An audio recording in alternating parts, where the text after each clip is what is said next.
What's going on, motivators? We got another video. We got to talk about Seattle woke mayor Katie Wilson. Just the same, communist like Mondani. Let's get into this. Socialist Mayor Katie Wilson in the hot seat after a horrific video of a 77-year-old man severely beaten in downtown Seattle goes viral. She's facing heavy scrutiny after freezing the city's expansion of surveillance cameras, the same type of cameras that helped police catch those attackers. Her reason for pausing these surveillance cams? To protect the privacy of immigrants. This is Outnumbered. I'm Emily Campagno here with my co-hosts Harris Faulkner and Kaylee McEnany.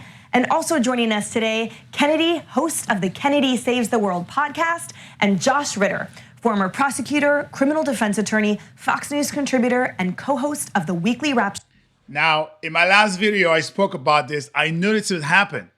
This makes zero sense as far as a mayor talking about, well, this is what's going to protect the people. It makes no sense.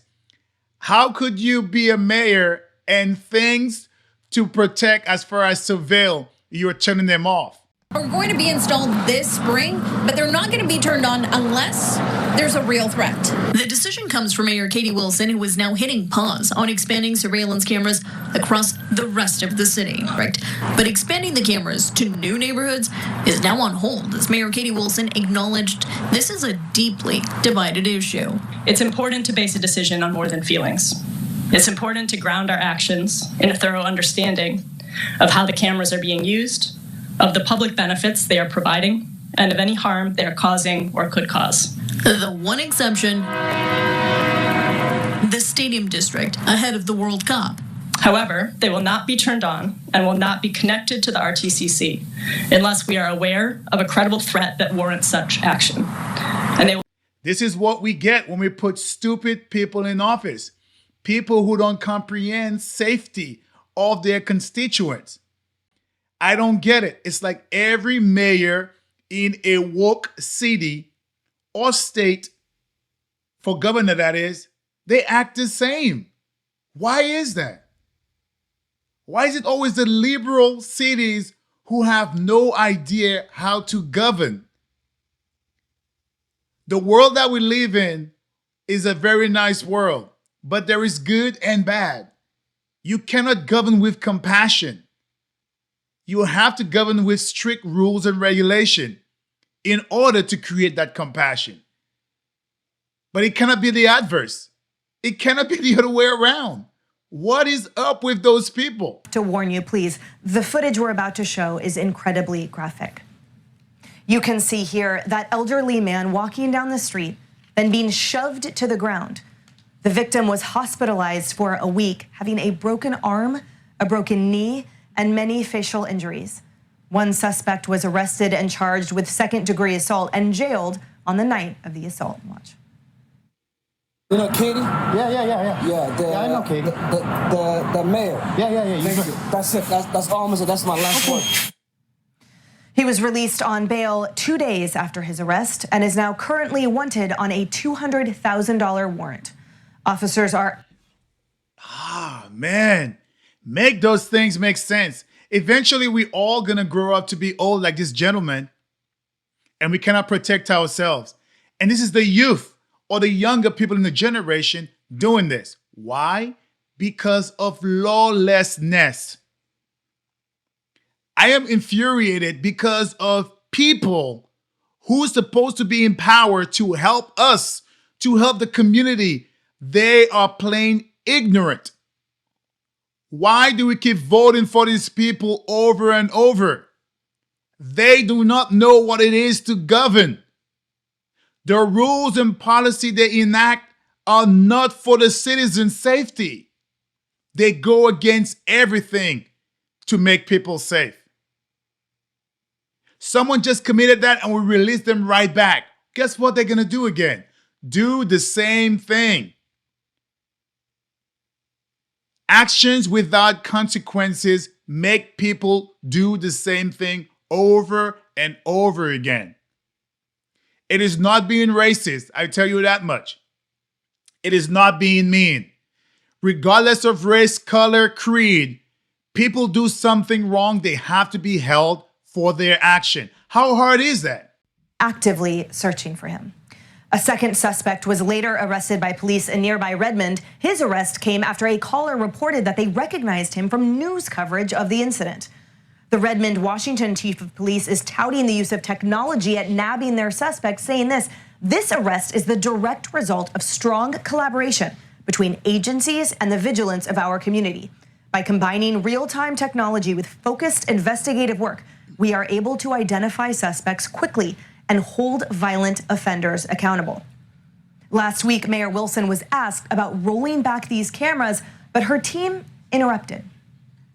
People in that community who are concerned that there's been a rise in gun violence and that there should be more surveillance cameras and that kind of thing. That's obviously been an issue that you weighed in on. Does that change it? Does that change your perspective at all? Let's keep it on. Yeah, let's keep it on the topic. Thanks. But does that change your perspective at all on the issue of surveillance cameras based on what you went through on Tuesday?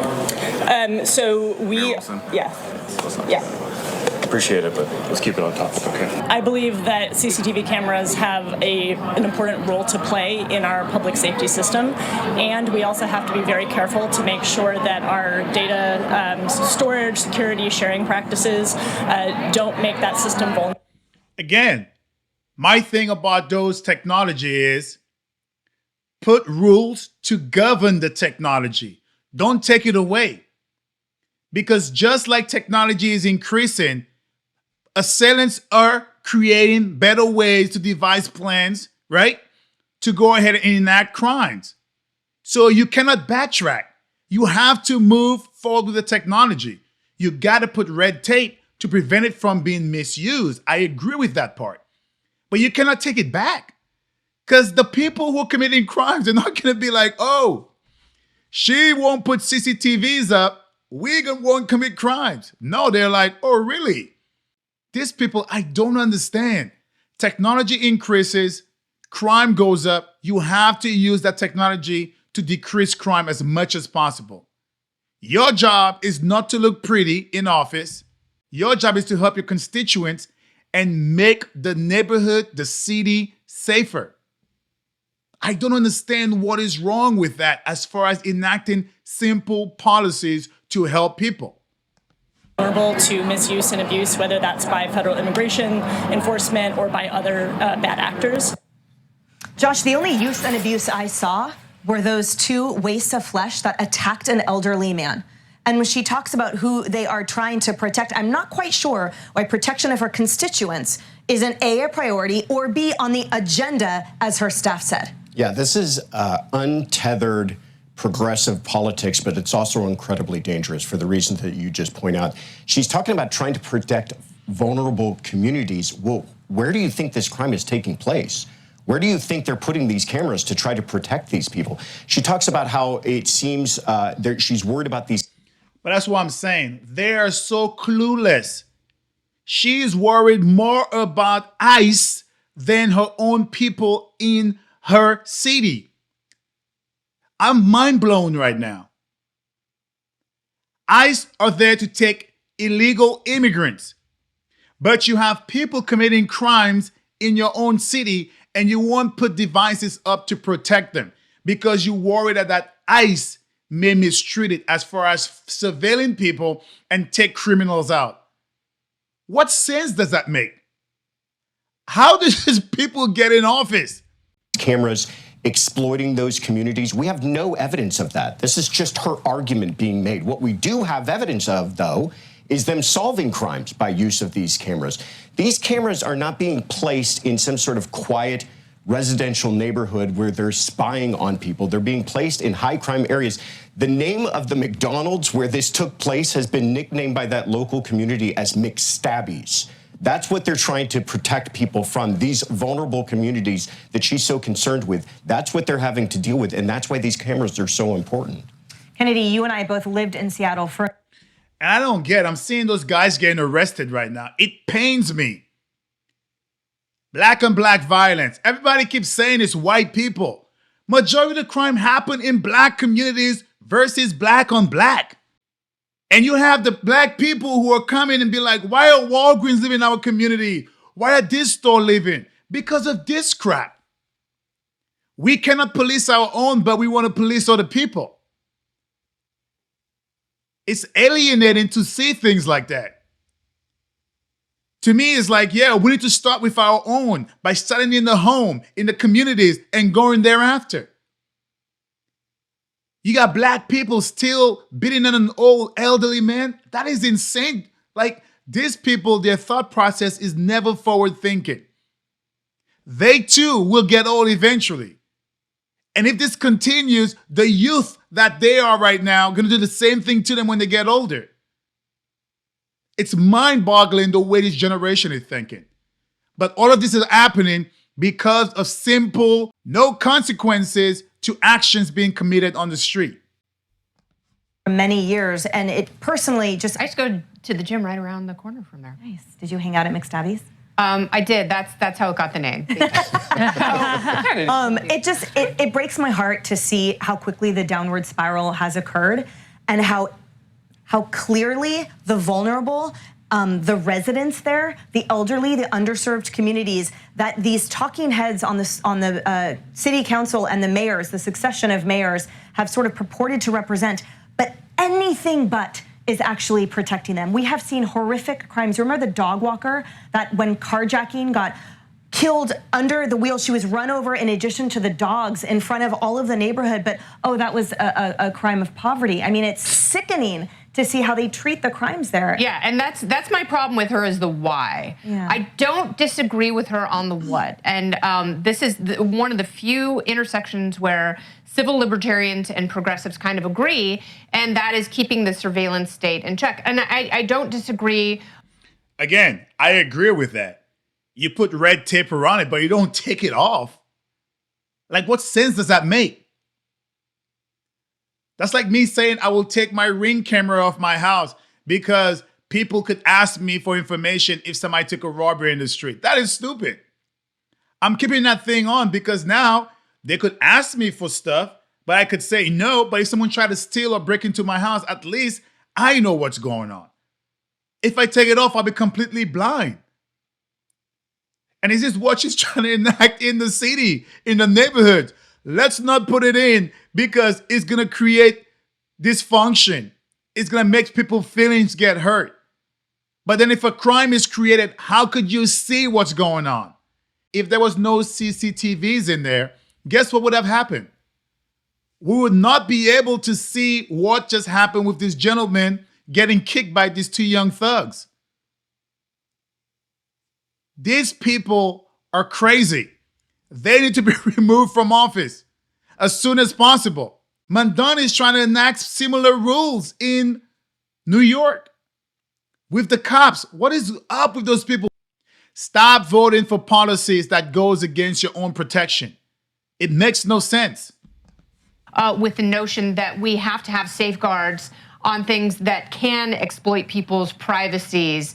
And my worry is if we have surveillance tools, they will be exploited. They'll be exploited by private companies if the government decides to sell information. And, you also have to always question who has access to this information. Those are important things to discuss. But her why is who she's protecting. And that's the problem that I have, coming from the Pacific Northwest, like you, is we have these once livable, wonderful cities, and now there are parts of the towns that no longer exist like they do in our pristine memories because they are cesspools of crime and drug use and mental illness. And it seems like her why is protecting people like. But the thing again, too, is a 50-50, right? A double-edged sword. Which one would you rather have? I am worrying about what they could do with it, although that is something you could claim. But people getting killed.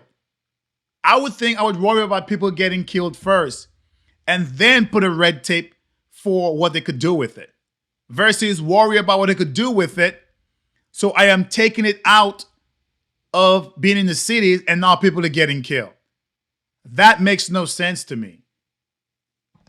That instead of the citizens who want to open businesses and want to thrive, but places like Seattle, Portland, and San Francisco are quickly becoming ghost towns because of progressive people like her. She's known as a faculty brat because her parents are academics. She has no real world experience. And this is what happens when you have to make tough decisions. And she's surrounded by, Kaylee, a team that is sort of protecting her from answering those tough or just common sense questions. And I have to note the irony here. We've talked about this a lot on the couch. But for all of the people that have their cell phones that are tracking their every movement and tracking their every purchase, it's so rich to me that all of a sudden the rich people from Bainbridge and the San Juans and Seattle that get to live behind their fences, that are advocating for this, but have no problem getting tracked every hour of every minute of every day on their phone. But somehow the cameras in poor districts are the issue. That's right. Katie Wilson, the socialist mayor of Seattle. Let's remember her predecessor, Jenny Durkan. Ugh. Jenny Durkan was in Seattle during the so-called and self-described Summer of Love. I remember this vividly. Standing at the podium, you'd look over at Seattle, and they had this. I got to add something quickly. What you just mentioned, the same thing is happening in Chicago. Mayor Brendan Johnson is not protecting his own people, but get how many cops he have around him. A whole bunch. The same thing with the governor in Baltimore. They all have security around them. Westmore, they all have security. But when it comes to people that they need to protect, oh no, we're going to give you limited. I would like to see those same people who don't think security is such a big deal. Don't go out with anyone protecting you. How about that? And then I would call it, I'm like, man, they're actually living what they're preaching. But no, they want to be protected. It's all a game. It is all a game, and they're playing with people's lives. Chop zone, and then they changed the name to the Chaz zone. It was the autonomous zone where people could live their wildest free liberal dreams. Well, what happened was this. A 16-year-old was killed. A 19-year-old was killed. Because guess what? Autonomous zones do not work. Cameras do work. Okay? And she knows that full well because she's smart. And I say that because she went to Oxford. She knows facts. She can look at facts and obtain facts. She's choosing to ignore the facts. Cameras work. But this is a trend we are seeing in liberal jurisdictions across the country. She cites privacy as a concern. It made me immediately think about the so-called Stop Nick Shirley Act. What is that all about? It's about not stopping the fraudsters, stopping the journalists who are finding the information. Facts, facts, facts. And that's what I said, 50-50. What should be your job? Should your job be protecting the people who are getting killed, or your job more worrisome about what someone may do with that data? I would say take the protection of the people's first, because they could use it badly. We don't know yet. And then deal with that portion afterwards. The craziness, I'm telling you, common sense is no longer a virtue. This is what we say in the military all the time. Common sense is a common virtue. But I'm telling you right now, it's no longer a virtue. People are acting very, very stupid and ignorant nowadays, especially the ones who are empowered legislatively, especially the ones who are empowered. Protecting the privacy of the fraudsters. That was just 2 weeks ago.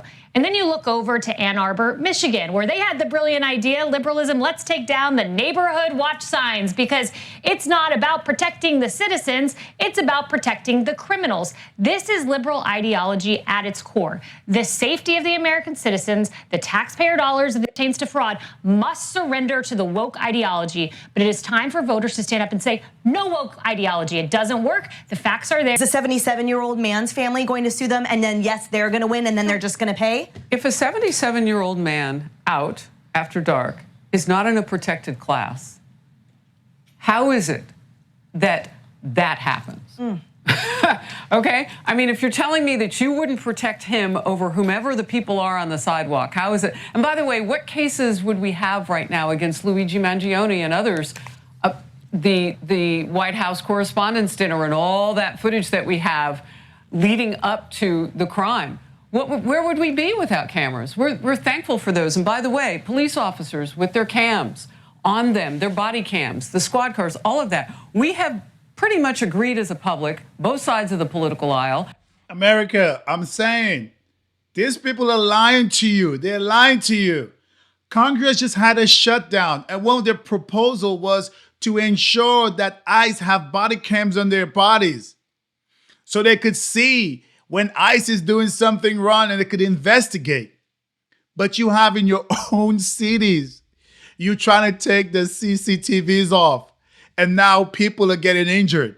And had it not been there, we would not see that 77-year-old gentleman getting kicked and thrown to the ground.